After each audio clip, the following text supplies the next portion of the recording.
റഷ്യയുടെ ഔദ്യോഗിക വാർത്താ ഏജൻസിയായ ടാസ് ഒരു വാർത്ത പുറത്തുവിട്ടിരുന്നു. റഷ്യൻ പ്രസിഡന്റ് വ്ളാഡിമിർ പുടിന്റെ ഹെലികോപ്റ്ററിന് നേർക്ക് ഉക്രൈൻ ഡ്രോൺ ആക്രമണം നടത്തിയെന്ന വാർത്തയായിരുന്നു അത്.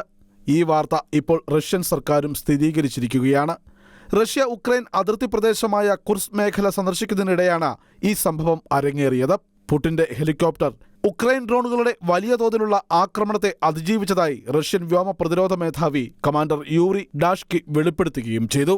പുടിനെതിരെയുള്ള ഇത്തരത്തിലുള്ളൊരു ആക്രമണത്തെക്കുറിച്ച് അമേരിക്കൻ പ്രസിഡന്റ് ഡൊണാൾഡ് ട്രംപ് പ്രതികരിച്ചത് റഷ്യ ഉക്രൈനിലേക്ക് മിസൈലുകളും ഡ്രോണുകളും അയച്ചതിന് തിരിച്ചടിയായിട്ടായിരിക്കാം ഇങ്ങനെയൊരു ആക്രമണം നടന്നതെന്നാണ്. കഴിഞ്ഞ വെള്ളിയാഴ്ച മുതൽ ഞായറാഴ്ച വരെ റഷ്യ ഏതാണ്ട് 900ഓളം ഡ്രോണുകളാണ് ഉക്രൈന് നേരെ അയച്ചത്. ഇക്കാര്യത്തിൽ ട്രംപ് ശക്തമായ വിയോജിപ്പും പ്രകടിപ്പിച്ചിരുന്നു. പുടിന് എന്താണ് സംഭവിച്ചതെന്ന് തനിക്ക് അറിയില്ലെന്നും പുടിൻ ഉക്രൈൻ നഗരങ്ങളിലേക്ക് റോക്കറ്റുകൾ അയച്ച് ആളുകളെ കൊല്ലുകയാണ് എന്നും ട്രംപ് വിമർശനം ഉന്നയിച്ചിരുന്നു. കാര്യങ്ങളുടെ പോക്ക് റഷ്യയുടെ പതനത്തിൽ ചെന്ന് എത്തിച്ചേക്കാമെന്ന മുന്നറിയിപ്പും ട്രംപ് മുന്നോട്ട് വയ്ക്കുന്നു. അതേസമയം ഫ്രഞ്ച് പ്രസിഡന്റ് ഇമ്മാനുവൽ മക്രോൺ റഷ്യക്കെതിരെ രൂക്ഷ വിമർശനവുമായി രംഗത്തെത്തി. പുടിൻ അമേരിക്കയോടും യൂറോപ്യൻ രാജ്യങ്ങളോടും കള്ളം പറയുകയാണെന്നും അദ്ദേഹം കുറ്റപ്പെടുത്തുന്നു.